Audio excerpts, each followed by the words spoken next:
આજે આપણે શાના માટે એકત્રિત થયા એ તો સૌને ખબર છે। એટલે આપણો દેશ 15મી ઓગસ્ટ 1947ના દિવસે આઝાદ થયેલો હતો। ત્યાર પછી આપણો દેશ 26મી જાન્યુઆરી 1950ના દિવસે આપણા દેશને આપણો દેશ બંધારણના અમલમાં આવ્યો હતો। ત્યાર પછી આપણા દેશમાં આપણા દેશને સ્વતંત્ર રાષ્ટ્ર બન્યો હતો અને આપણા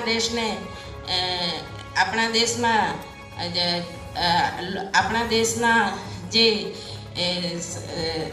શહીદો છે એમને આજે આપણે સૌપ્રથમ યાદ કરીએ અને આપણો દેશ આ દિવસે લોકતંત્ર બન્યો હતો। એટલે આપણા દેશને આજે ખૂબ જ આપણે ધામધૂમથી ઉજવીએ છીએ અને આપણા દેશમાં જે બી આપણા દેશમાં જે સરહદ પર જે રક્ષા કરે છે એમને આજે આપણે યાદ કરીને એમને આપણે કોટી કોટી નમન કરીશું। વર્ષોમાં આપણો દેશ વધુને વધુ પ્રગતિ કરી રહ્યો છે અને હજુ પણ કરવાનો છે, જે આપણને અત્યારે અહીંયા જોઈ રહ્યા છે। અહીં ઉપસ્થિત સરપંચ મેડમ, જિલ્લા મેમ્બર, પંચાયતના તમામ ચૂંટાયેલા સભ્યો, ગામજનો, શિક્ષકજન તથા મારા મીડિયાકર્મીઓ, આજે આપણે જ્યારે 76 પ્રજાસત્તાક દિન ઉજવી રહ્યા છીએ તો વર્ષો પહેલાંની આપણે યાદ કરીએ તો દાદરા નગર હવેલી એક બેકવર્ડ એરિયા અને બહુ ગરીબ એરિયા તરીકે ઓળખ થતી હતી।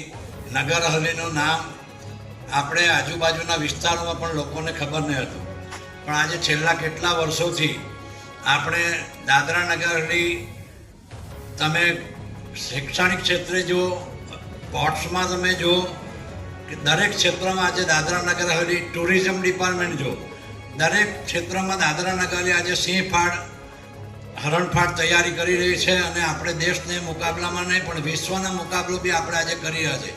કેટલાક સ્ટુડન્ટો આજે ફોરેન જઈને આપણી પ્રસ્તુતિ કરી, કેટલાક રમતોત્સવમાં ગયા, કેટલાક સાંસ્કૃતિક પ્રોગ્રામમાં ગયા અને આપણા નગર હવેલીને એ લોકોએ એક ઇન્ડિયામાં તો નહીં પણ વર્લ્ડમાં પણ આપણું નામ એ લોકોએ ત્યાં નામાંકિત કર્યું। એ બદલ હું અહીંયાના પ્રશાસન, માનનીય નરેન્દ્ર મોદીએ સૌનો આભાર માનું છું।